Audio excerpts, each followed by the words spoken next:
Nous retrouvons le plateau de Regard Croisé et nos invités, Esso Kwamivia Klesso, consultant et coach en entrepreneuriat et en politique. Nous avons également le confrère Ibrahima Acha, directeur de publication de Temps Nouveau. Avant de parler du Bénin, où une secte annonce la fin du monde, provoquant des affrontements qui font 8 morts. Oui, vous voulez ajouter quelque chose sur la situation au Mali? Oui, bon, disons de façon générale, au Mali, en Guinée-Conakry et au Burkina Faso, dire que les forces armées, je veux dire les militaires, ils doivent comprendre que la politique, ce n'est pas n'importe qui s'exerce à la politique. Ils ont appris à manier les armes, ils ont appris à défendre leur pays et tout ça là, c'est déjà très bien qu'ils continuent dans ce sens. Vous comprenez? Donc les coups d'État et tout ça là auxquels nous assistons ne sont pas de nature à faire avancer le pays. S'ils ont des réclamations à faire, comme dans certains pays, la hiérarchie militaire a fait des demandes claires au niveau des autorités et il y a eu la loi de programmation militaire qui a été prise dans ces pays et un certain nombre de milliards a été débloqué pour les approvisionner en matériel de manière à ce que le pays soit vraiment protégé par ces militaires. Donc s'ils vont dans ce sens, je pense que c'est très bien.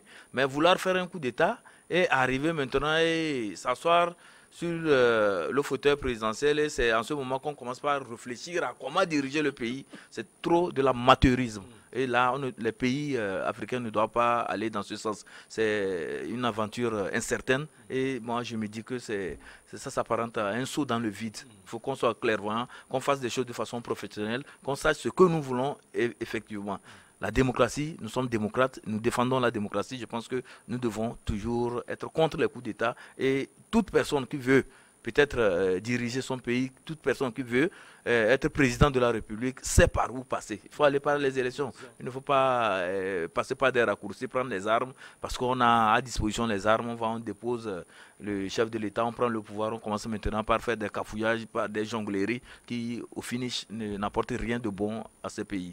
Avant de quitter Bamako, Conakry et Ouagadougou, pour Cotonou, coach, vous aussi, vous avez un dernier mot sur le sujet. Ce que je voudrais dire, si quelqu'un a quelque chose à reprocher à la France, il y a l'ambassade de France, ils n'ont qu'à attaquer l'ambassade de France ou bien aller en France directement. Parce que moi, je suis écœuré de voir chaque fois c'est la population africaine qui meurt dans leurs choses là. Ils peuvent dire quoi qu'ils veulent.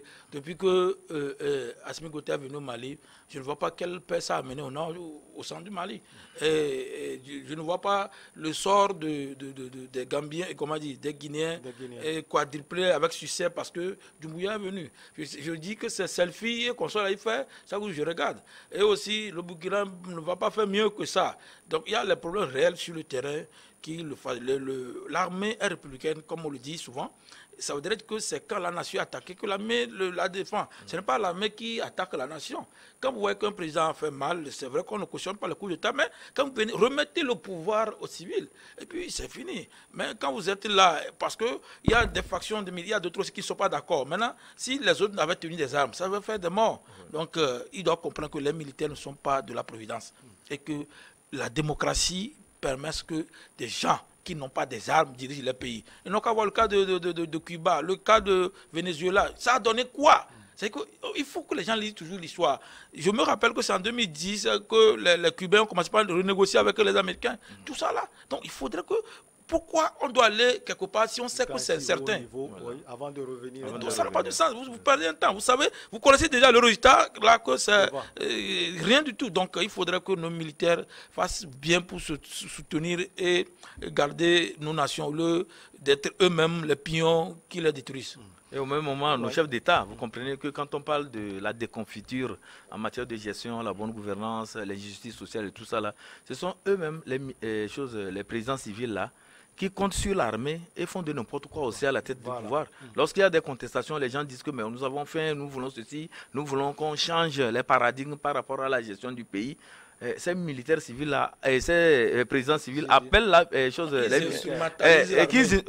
instrumentalisent l'armée. On appelle les militaires pour venir réprimer, bastonner la population. Et donc comprenez que si vous comptez sur les militaires pour gouverner le pays, au lieu de compter sur les institutions fortes, Les militaires là vont vous déposer parce que vous êtes faible à leurs yeux. Donc il faut qu'il y ait une nouvelle mentalité dans la gestion des affaires du pays, quoi. Que les présidents là sachent qu'ils doivent plutôt mettre en place des institutions fortes, avec une dose de démocratie, avec des institutions qui travaillent bien, en luttant contre la pauvreté, les vulnérabilités et tout ça là. Je pense que c'est là où ils vont tirer plus de légitimité. S'ils comptent sur l'armée, c'est que l'armée va les déposer tôt ou tard.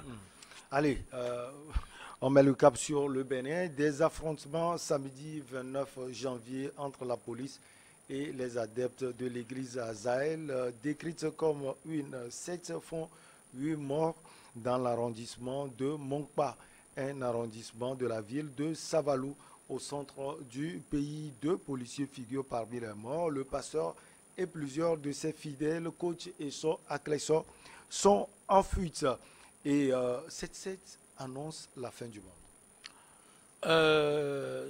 Malheureusement, la secte est protégée par la liberté de religion, la liberté d'opinion, peu importe n'importe quelle secte. Aujourd'hui, quand vous voyez sur les réseaux sociaux, les homosexuels ils font tout ce qu'ils veulent, les gens disent quoi qu'ils veulent, mais on les laisse parce qu'il y a liberté d'expression, liberté de religion.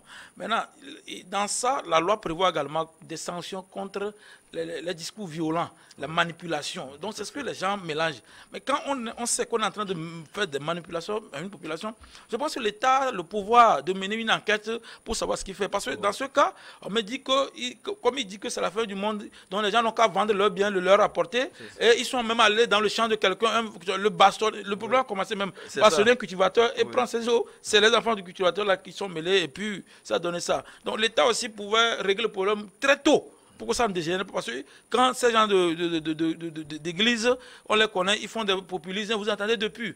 Mais bizarrement, vous allez voir, on arrête les pasteurs qui ne sont pas ceux-là, mais on laisse ceux-là travailler ça. Ça n'a pas de problème. Vous attendez que quelqu'un fait porte-monnaie ou quoi, magie, quelqu'un fait quoi, on le laisse au nom de la liberté de religion, il fait ce qu'il veut et on voit ce qui arrive. Parce que je pense qu'en 2018, il y a même en Sud-Afrique, quelqu'un, c'est l'année passée plutôt, quelqu'un même qui prenait l'argent en vendant les photos, qu'il a fait des photos avec Dieu et il vendait aux gens. Donc, au nom du droit, on le laisse parce que, puisque c'est quand ça tourne au niveau de, comment dire, escroquerie et abus de confiance qu'on peut l'arrêter. Donc, malheureusement, c'est pourquoi on dit la démocratie, on vient de parler tout de suite que les gens arrêtent d'être manipulés. C'est-à-dire que la Bible a été très claire. Dieu a dit que quand tous ces choses vont arriver, ce n'est même pas encore la fin. Que la fin viendra quand on ne sera pas. Ce sera comme le maisonneux dort et le voleur arrive. Donc, quand nous sommes conscients de quelque chose, ce n'est plus la fin. Que les gens doivent comprendre comme ça. Donc, c'est eux qui ne lisent pas. Il y a une chose que les gens oublient. Il y a 2 livres, au moins, tu lis loin pour ne pas être victime de ça. Il y a, soit tu lis le Coran, soit tu lis la Bible. Et pour que les gens là ne te manipulent plus. Le pasteur n'est pas Dieu, n'est pas Jésus, n'est pas Mohamed. Quand il dit quelque chose, va lire toi aussi et comprends. Donc, c'est la manipulation dont on parle. Et si c'est que les fidèles n'étaient pas manipulés, n'allaient pas faire ce genre de choses. Donc, je pense que les États, au lieu d'enfermer les pasteurs parce qu'ils ont fait des discours politiques, plutôt qu'ils arrêtent les pasteurs qui font des manipulations sur les gens. Le pasteur activement recherché, Ibrahim Acha, qu'est-ce qui, selon vous, peut être à la base de tout cela? Non, mais c'est mon frère parlait de choses, de la naïveté des populations. Vous savez, actuellement, il faut qu'on le dise, il y a certains esprits malins qui écument presque tous les pays. Surtout, ça se passe surtout en Afrique. Chacun est prêt à monter une affaire lucrative, une affaire qui puisse lui rapporter de l'argent. Et si ce n'est pas du côté de la religion, vous allez le voir peut-être du côté des jeux de hasard, avec des structures de réseautage qui peuvent vous apporter de l'argent. Donc c'est tout un montage qui est ficelé, de manière à ce que les gourous, ou bien disons les promoteurs de ces sociétés ou bien de ces activités-là puissent prospérer et avoir de l'argent. Et en surfant bien évidemment sur notre naïveté et peut-être notre esprit de paresse. Ce qui s'est passé avec ces religions, c'est que les gens ont cru naïvement que quelqu'un peut être le représentant légitime de Dieu sur terre. Sinon, comment comprendre que des gens qui réfléchissent, des gens qui sont censés avoir leur sens en état de toutes leurs facultés, vont aller dans une église, le pasteur vous dit que bientôt c'est la fin du monde, donc tout ce que vous avez amené Et les gens aussi s'en donnent à ces choses. On lui ramène des choses comme ça. C'est parce qu'il y a toujours ce travail d'endormissement qui est fait et donc l'Afrique doit se réveiller. Et ça m'amène à faire en même temps, à glisser sur le terrain des églises entre griffes dites réveillées. Aujourd'hui, vous allez voir des femmes qui quittent carrément leur foyer, les occupations, leur business. Elles vont dormir dans les églises et dire que non, c'est là-bas que le salut est, le pasteur est là. Tantôt on vous dit que le pasteur n'a pas une bonne veste pour soigner l'image de l'église. Chacun court, les bonnes femmes qui font de petits commerces courent aussi pour prendre leurs économies pour venir mettre dedans parce qu'on veut acheter la voiture au pasteur, on veut acheter une veste au pasteur, on veut trouver une maison digne de nom au pasteur et tout ça. Mais en contrepartie, qu'est-ce que les gens reçoivent? Rien. Les gens ne font que être encore, je voulais dire, s'enfoncer encore dans l'illusion, s'enfoncer dans l'illettrisme, s'enfoncer dans ce que nous pouvons appeler l'analphabétisme. Et ce faisant, on arrive à leur imposer les choses les plus horribles possibles sans que cela ne les émeut. Vous voyez, on vous dit qu'il y a la fin du monde, allez rester dans une chambre, fermer les trous, tout ça là, boucher tout ce qui peut être comme, comment l'appelle-t-on, la fissure ou bien tout ça là, les fenêtres, tout ça, boucher ça. Mettez suffisamment de braises par terre et mettez l'encens dedans, respirez ça et attendez paisiblement la fin du monde. Mais quand des gens acceptent d'aller faire ça, mais parfois vous vous demandez, mais où sommes-nous? Sur d'autres, vous n'allez pas trouver comme ça. Sur d'autres continents, autant pour moi, vous n'allez pas trouver des choses comme ça. Ouais, c'est parce qu'ici, on continue par nous abrutir. Et c'est là aussi, je tombe sur la responsabilité, comme le frère le disait, le coach le disait, sur la responsabilité des gouvernants. Les gouvernants doivent commencer aussi par détecter ces églises-là qui constituent des dangers pour notre société. Il y en a aussi dans la religion musulmane. Il y a aussi de ces gourous-là qui exploitent la naïveté des familles et font de n'importe quoi.